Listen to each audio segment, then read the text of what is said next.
যোৰহাটত গৌৰৱ গগৈ পৰাস্ত হোৱাৰ মূল কাৰণ আছিল এটা ৱাৰ ৰুম।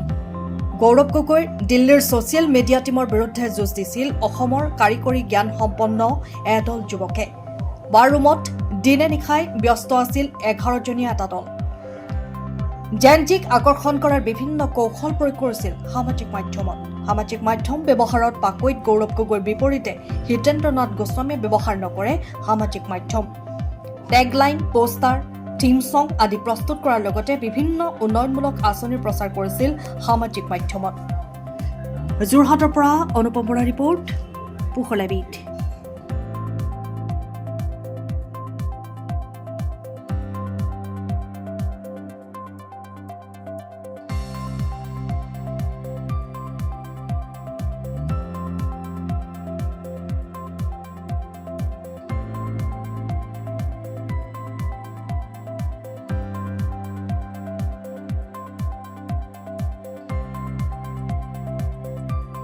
কি হিতেন্দ্ৰ নাথ গোস্বামী যোৰহাটৰ পৰিচিত নাম।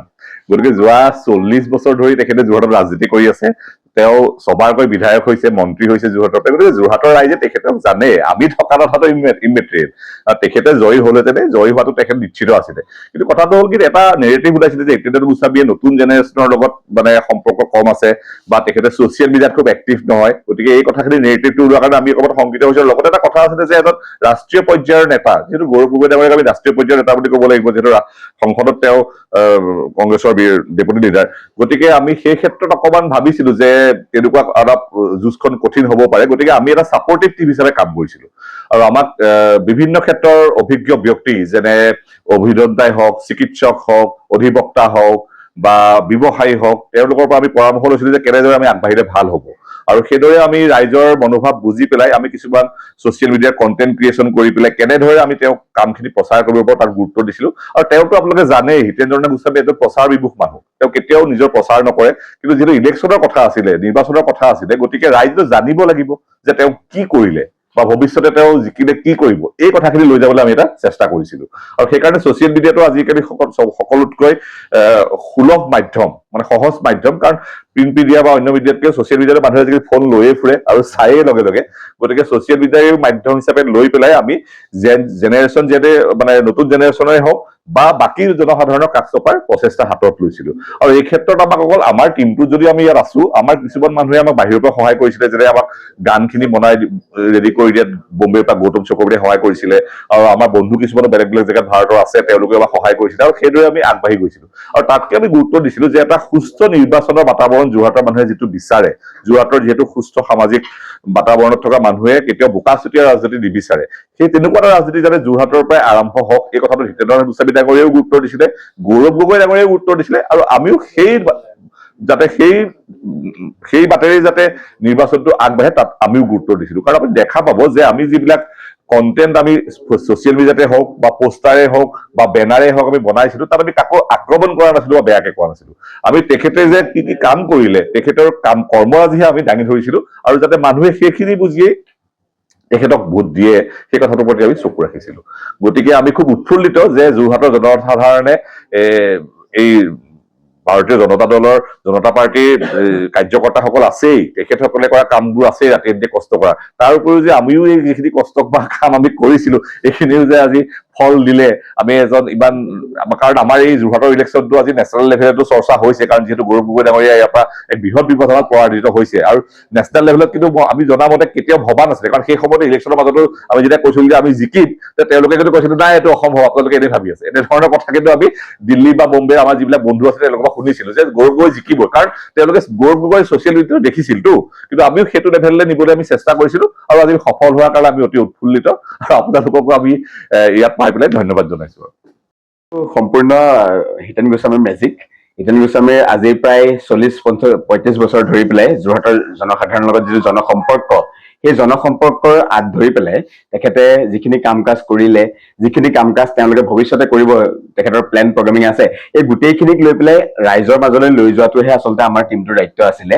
তেখেতে অলৰেডি যিখিনি নতুন নতুন জেগা আছিলে, সেই জেগাবিলাকত তেখেতে গৈছে, 2-3বাৰ গৈছে। আৰু আমাৰ ডাঙৰ কথাটো হ'ল যে আমাৰ মানুহখিনিৰ লগত যোৰহাটৰ সাধাৰণ ৰাইজ জড়িত হৈ আছিলে। যোৰহাটৰ সাধাৰণ ৰাইজে ভাবে যে যোৰহাট বিধানসভা সমষ্টিৰ কাৰণে হিতেন গোস্বামীতকৈ আৰু যোগ্য প্ৰাৰ্থী নাই, আৰু সেই ক্ষেত্ৰত আমি নাম ল'বই লাগিব কিছুমান মানুহৰ, যেনেকে ধৰি লওক গৌতম চক্ৰৱৰ্তীৰ কথা ক'ল, তেখেতে আমাৰ বম্বেৰ পৰা তেখেতৰ গানটো, আৰু আপুনি এটা বস্তু গম পাব যে যোৰহাটৰ চিনাকি নাম হিতেন দা মানে যে কাম, আপুনি এইখন চালে দেখিব এই টেগলাইনটো আচলতে আমি প্ৰত্যেকখন পোষ্টাৰ বা এনেকুৱা ব্যৱহাৰ কৰিছিলো, আৰু এই টেগলাইনটোক লৈ পেলাই গানটো আচলতে হৈছিলে। আৰু কাৰণ কথাটো হ'ল যে হিতেন দাৰ চিনাকি নামটো কি, চিনাকি কামটো কি, কামেই চিনাকি তেখেতৰ, আৰু তেখেতে নিজেই প্ৰত্যেকটো কাম নিজেই চাই আৰু নিজেই তেখেতে প্ৰত্যেকটো কামৰ লগত ইনভলভ হয়। আৰু আজি চাবলৈ গ'লে চাওক, কংগ্ৰেছৰ ডেপুটি লিডাৰ আৰু অসমৰ মুখ্যমন্ত্ৰী পদৰ প্ৰাৰ্থীক 23,000 ভোটত হৰুৱাটো হিতেন গোস্বামীৰ দৰে এজন ভেটাৰান পলিটিচিয়ানেহে পাৰে। এই কথাটোক মুখ্যমন্ত্ৰী মহোদয়ৰ বিশ্বাস ৰাখি পেলাই তেখেতক যোৰহাটত প্ৰতিদ্বন্দ্বিতা কৰাৰ সুযোগ দিলে। আৰু এটা আমি কথা ক'ব লাগিব যে ডিলিমিটেশ্যনৰ পাছত আমাৰ নতুন এটা জেগা সোমালে, সেইটো জেগা হৈছে হোলোঙাপাৰ যিটো এৰিয়া, তাৰপৰা 6খন পঞ্চায়ত আহিছিলে, প্ৰায় 39,000 ভোট আছিলে, আৰু এইবাৰ 34,400 চামথিং তেখেতৰ আমাৰ ইয়াত ভোট পোল হৈছিলে। এই গোটেই ভোটখিনিৰ ভিতৰত আমি 6,500 6,500+ আমি ভোট পাই পেলাই তাত লিড পাই পেলাই আমি জয়ী হ'বলৈ সক্ষম হৈছে হিতেন গোস্বামী ডাঙৰীয়া। আৰু এই ক্ষেত্ৰত আমি এটা কথা তেখেতৰ ক'ব লাগিব, তেখেতৰ গণসম্পৰ্কৰ উদাহৰণ মই সৰুকে দিব বিচাৰিছো, সেইটো হ'ল যে তেখেতে প্ৰত্যেকটো এটা বুথত ধৰি লওক 5টা চুবুৰী আছে বা 6টা চুবুৰী আছে, প্ৰত্যেকটো চুবুৰীলৈ তেখেতে 2 বা 3বাৰকৈ 4বাৰকৈ পৰ্যন্ত তেখেতে তাতে ভিজিট কৰিছে, আৰু সেই ৰাইজৰ লগত কথা পাতি, ৰাইজৰ লগত কথা বতৰা পাতি, তেওঁলোকৰ সমস্যাখিনি জানি বুজি নামঘৰসমূহৰ কাৰণে হওক, ৰাস্তাসমূহৰ কাৰণে হওক, তেখেতে আমাৰ অসম চৰকাৰৰ পৃষ্ঠপোষকতাত তেখেতৰ দ্বাৰা সেই কামখিনি কৰা হ'ল, আৰু প্ৰকৃততে ৰক্ষা হ'ল। আৰু এটা কথা ক'ব লাগিব যে আমাৰ যিটো জেনজি, এই জেনজিৰ ক্ষেত্ৰত আমাৰ ছচিয়েল মিডিয়াটো আজিকালি বহুত কাম কৰে। আমাৰ ছচিয়েল মিডিয়া টিমটোৱে যেনেধৰণে কাম কৰিছে যে এটা এদিনত 7 লাখ পৰ্যন্ত ভিউজ আহিছে, আৰু এই ক্ষেত্ৰত আমি বাসৱ গোস্বামীৰ নামটো ল'ব লাগিব, তেখেতে খুব কষ্ট কৰি পেলাই এইখিনি কাম কৰি আছে। আৰু আমাৰ কৌশিক হাজৰিকা, তেখেত 3rd জেনেৰেশ্যন আচলতে চাবলৈ গ'লে, তেখেতৰ ককাক, তেখেতৰ দেউতাক, মাক, আৰু বৰ্তমান তেখেত হিতেন গোস্বামীৰ প্ৰচাৰ কামৰ লগত জড়িত হৈ আছে। আৰু আজি আমি গৌৰৱ কৰিছো যে ইমান এটা ডাঙৰ প্লেটফৰ্মত তেখেতে নাম কৰিবলৈ সক্ষম হৈছে। কংগ্ৰেছৰ ৰাষ্ট্ৰীয় পৰ্যায়ৰ নেতাসকলে হিতেন গোস্বামীৰ ষ্ট্ৰেটেজিক লৈ পেলাই উৎসুক হৈ আছে যে গৌৰৱ গগৈৰ দৰে নেতাক, হিতেন গোস্বামী ডাঙৰীয়াৰ দৰে নেতাই কেনেদৰে এনেকে পৰাস্ত কৰি 23,000 মাৰ্জিনত পৰাস্ত কৰিছে, এইটো খুব জানিবলগীয়া কথা। মই ভাবিছো এইটো কথা। এই জন্মৰ পৰাই দেখি আহিছো, মানে জন্মৰ পৰাই মই ককাক দেখি আহিছো হিতেন গোস্বামীৰ লগত একদম পুৰা ক্লজলি যে হেৰি থকা। আগতে তেওঁ AGP থাকোতেও, তাৰপিছত আকৌ এই বিজেপি যেতিয়াও জইন কৰিলে, চব একেলগে কৰি আহিছে, মই সৰুৰ পৰাই দেখি আহিছো। তাৰপিছত মা দেউতা চবকে, তাৰপৰা এইবাৰ মই ফাৰ্ষ্ট টাইম মোৰ কাম কৰিবলৈ পাই বহুত ভাল লাগিলে, আৰু বহুত চেলেঞ্জিং আছিলে, বহুত টাফো আছিলে। মই ফাৰ্ষ্টতে গম পোৱা নাছিলো, চবেই মোক সহযোগ কৰিলে। দিগন্ত দা হওক, মানস দা হওক, বাসৱ দাই মেইনলি বহুত সহযোগ কৰিলে, কেনেকে ছচিয়েল মিডিয়া কি ষ্ট্ৰেটেজি লৈ পেলাই আগবাঢ়িবলৈ লাগে। আৰু মেইনলি আমি তেওঁ ডেভেলপমেণ্টৰ যিখিনি কাম, সেইখিনি ভালকে হাইলাইট কৰিলো। কাৰণ মানে ছাৰৰ এইটোৱে আছিলে যে ছাৰে কাম কৰি পেলাই মানে যোৱা 5 বছৰ বা তাৰ আগতো মানে বহুত মানে যোৰহাটবাসীৰ কাৰণে কাম কৰিলে, যোৰহাটৰ গোটেই ডিষ্ট্ৰিক্টৰ কাৰণে কাম কৰিলে। চ' সেই গোটেই কামখিনিক আমি হাইলাইট কৰিলো, এইবোৰ ভিডিঅ'ছে হওক, ৰিলছে হওক, চব ছচিয়েল মিডিয়া হওক, মানে ফেচবুক হওক, মানে ইনষ্টাগ্ৰাম হওক, চবতে আমি মানে সেইটো দি প্ৰচাৰ কৰিলো। মানে মইতো জেনজি কেটেগৰীতে পওঁ, চ' মানে মই আমাৰ ফালেও আমাৰ থিংকিংটো কেনেকে কাম কৰে, চ' সেইবিলাকো মই মোৰ মতামতটো দিলো যে আমাৰ থিংকিংটো কেনেকে কাম কৰে, আমি ছাৰক কেনেকে মানে ছচিয়েল মিডিয়া প্লেটফৰ্মক দেখুৱালে ভাল হ'ব কি আমাৰ নতুন প্ৰজন্মৰ যোনবোৰ ভোটাৰ আছে, যোনবোৰ ফাৰ্ষ্ট টাইম ভোটাৰ্ছ, তাহাঁতি কেনেকে আকৰ্ষণীয় হ'ব যে, আৰু তাহাঁতি কেনেকে মানে ছাৰক ল'ব, ছাৰৰ ফিগাৰ